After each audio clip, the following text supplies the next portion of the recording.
Ahí está grabando. Bueno, de esta manera, recuérdenle a sus compañeras que la clase de hoy o el encuentro de hoy, ahora dentro de un ratito cuando terminamos, yo ya lo subo a la página del instituto para que lo puedan ver.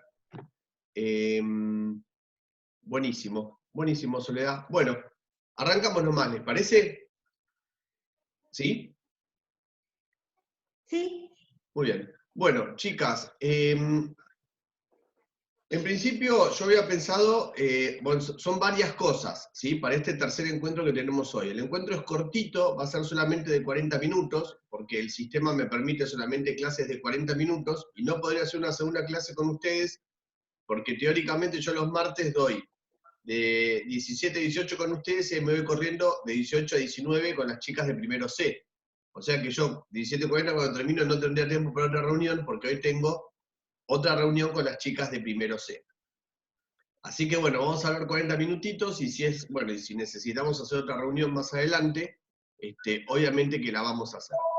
Bien, acá me gustaría tomar un minutito antes que nada. Vamos a hacer la reunión de esta manera. Primero la parte administrativa. Primero déjenme hablar a mí y después ustedes me preguntan todo lo que ustedes quieran preguntar. Y después vamos a la parte pedagógica, ¿sí? Vamos a tratar de lo administrativo no nos lleve más de 5 minutitos. Con respecto al administrativo, yo les quería comentar una cosa. Fíjense que ustedes tienen que ir mandando más o menos cada 2 o 3 clases un trabajito chiquitito, generalmente es 1 o 2 preguntitas, alguna pavada. Creo que lo último fue el cuestionario de espacio lúdico. Y yo armé en la página del instituto, en nuestra página de nuestra cátedra, de nuestra materia, Corporeidad y Motricidad, armé una pequeña fichita donde están los nombres de ustedes y les voy poniendo una X o entregado, o ya lo habíamos visto, una B de bien a medida que ustedes van entregando los trabajos. ¿Vamos bien? Sí. Bien. ¿Qué es lo que me pasa? Por ahí puede llegar a pasar que, por ejemplo, no sé, invento, Ruth Chancay, que la estoy viendo, manda el trabajo 2, pero yo no la registré. Entonces Ruth me escribe para decirme que ella mandó el trabajo y yo no la había registrado.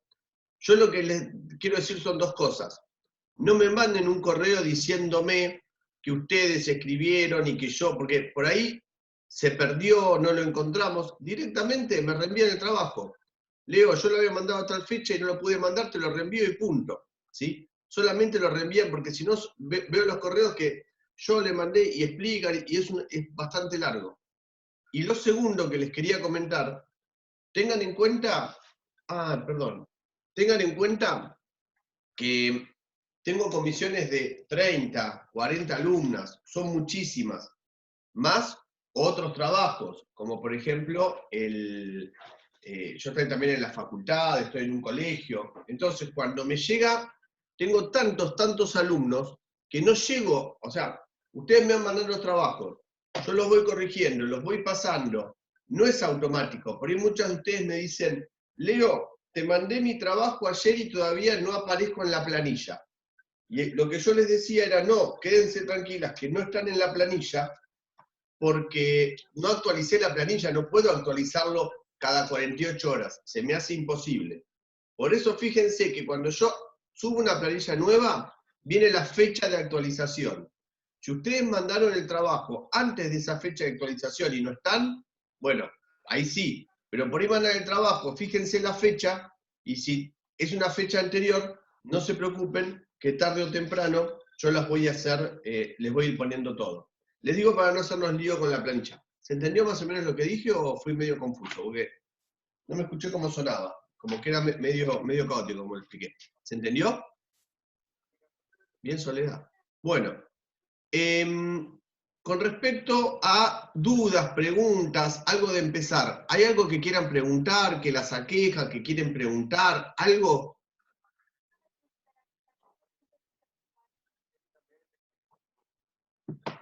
¿Nada? Micaela, que te veo que estás moviendo, no. Bueno, vamos con el tema de deporte. Bien, a ver, en nuestro tercer Zoom, nosotros venimos trabajando, fíjense que esta materia se llama corporeidad y motricidad, y todavía no empezamos a hablar específicamente de qué es la corporeidad y qué es la motricidad, que lo vamos a dar más adelante. Previamente venimos trabajando con ciertos grupos de distintas prácticas corporales, ¿sí? Un primer tipo de práctica corporal que tomamos fue la gimnasia. De la gimnasia sacamos el concepto de lo que es una práctica corporal, el concepto de cuerpo, el concepto de organismo, esto de que las prácticas corporales son prácticas sociales, de que al cambiar la sociedad estas prácticas van cambiando. O sea, el texto de gimnasia, independientemente de entender que es un tipo de práctica corporal, nos sirvió para ir tomando idea de ciertos constructos que a mí me interesan, que hacen a su formación para esta materia, ¿sí? Después trabajamos un segundo texto, que fue el texto de juego. ¿Qué trabajamos en el texto de juego? Algunos conceptos que a mí particularmente me interesan, sobre todo para ustedes que van a ser futuras profesoras del nivel inicial. Por ejemplo, el concepto, bueno, trabajamos mucho en lo de acartonamiento, que se debe ver en algunos chats que me siguen escribiendo, la zona de espacio, ¿qué es una zona de espacio lúdico? O sea, hubo un montón de cosas que tienen que ver con el juego, de que cuando jugamos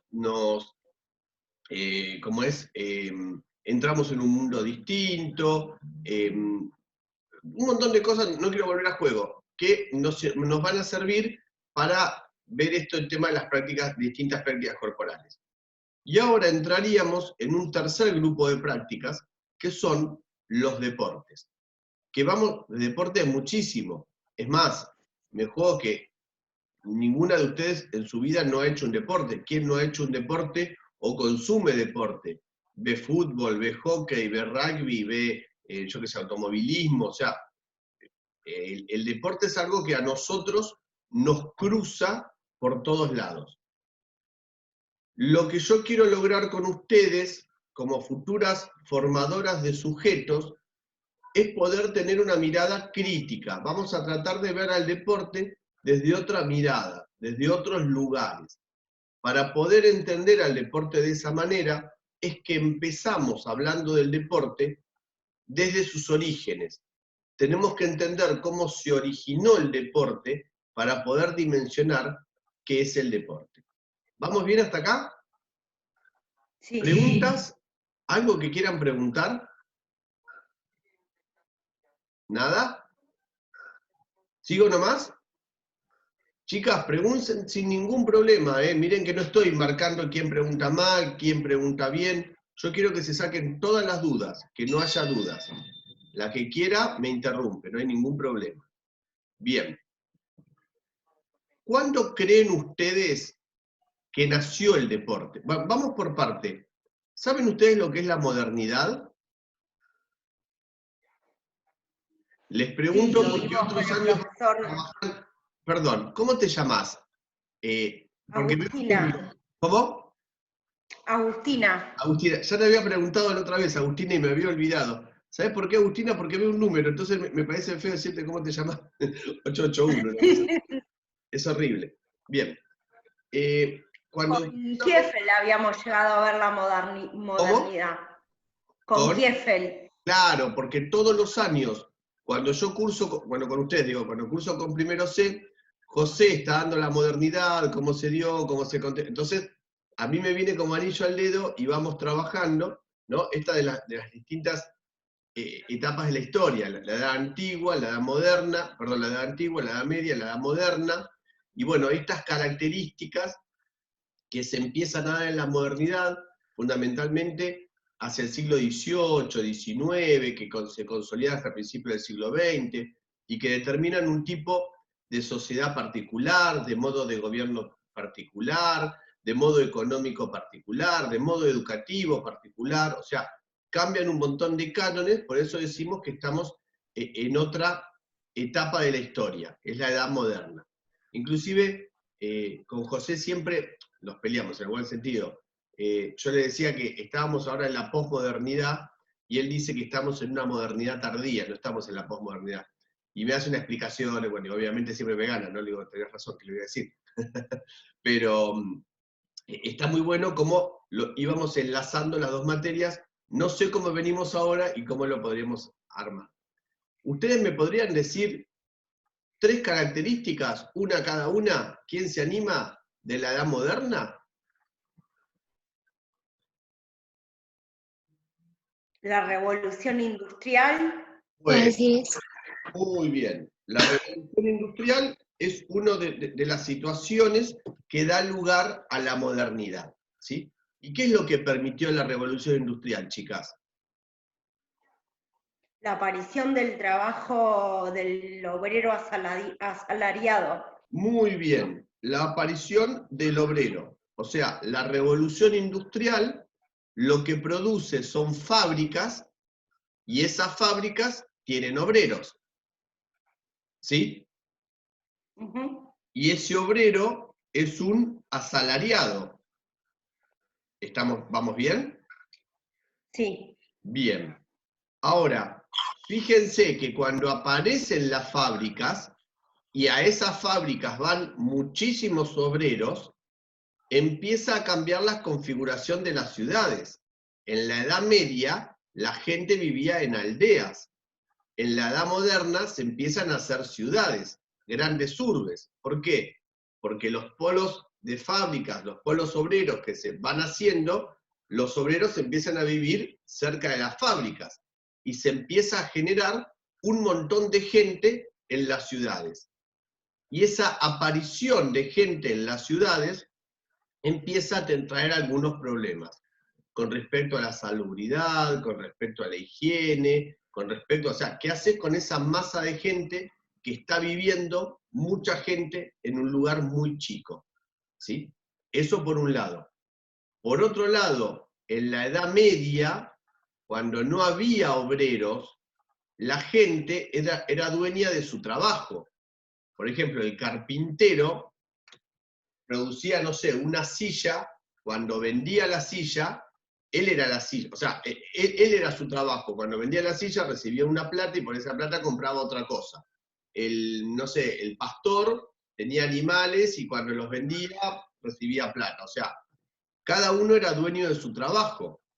A partir de la revolución industrial, el obrero no es dueño de su trabajo, el obrero es dueño de su tiempo. O sea, si cualquiera de ustedes tuviera un negocio y yo soy un asalariado que trabajo en el negocio de ustedes, yo lo que le estoy vendiendo a ustedes es mi tiempo. Por mi tiempo, a mí me están pagando.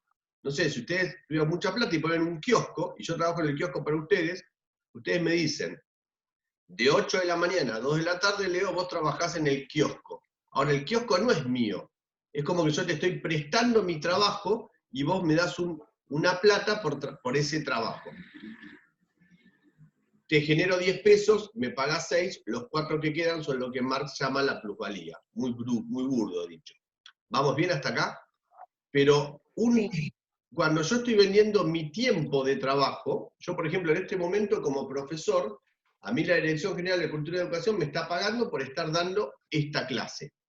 Ahora, cuando esta clase termine a las 6 de la tarde, a mí no me están pagando más. O sea que lo que yo tengo es tiempo libre. Y ahí aparece un gran segundo negocio para el sistema capitalista. Porque en un tiempo te pone a trabajar, donde vos tenés que producir para el sistema. Pero en tu tiempo libre, que termina siendo tiempo de ocio, terminás consumiendo para el mismo sistema. Lo que trabajás, lo que ganás en una mitad del tiempo, te lo gastás en la otra mitad del tiempo. No sé, imagínense, que termino acá y me quiero ver una película en Netflix, tengo que pagar una televisión por cable, tengo que pagar internet, o si quiero ir al cine, o si quiero irme de vacaciones, o cualquier actividad que yo quiera hacer, o si me quiero ir a ver un partido de fútbol y quiero ir a la cancha, sale plata o practicar o ser espectador de un deporte. Entonces lo que descubre la burguesía es que con este sistema hay un gran negocio en generar plusvalía con los obreros, pero por el otro lado, generar plata con el tiempo libre. ¿Me siguen más o menos? ¿Sí? Sí. Hasta acá con lo que explicó José es bastante fácil todo. ¿Sí? O sea, esto es Yo no estoy diciendo nada nuevo, que lo que más o menos ustedes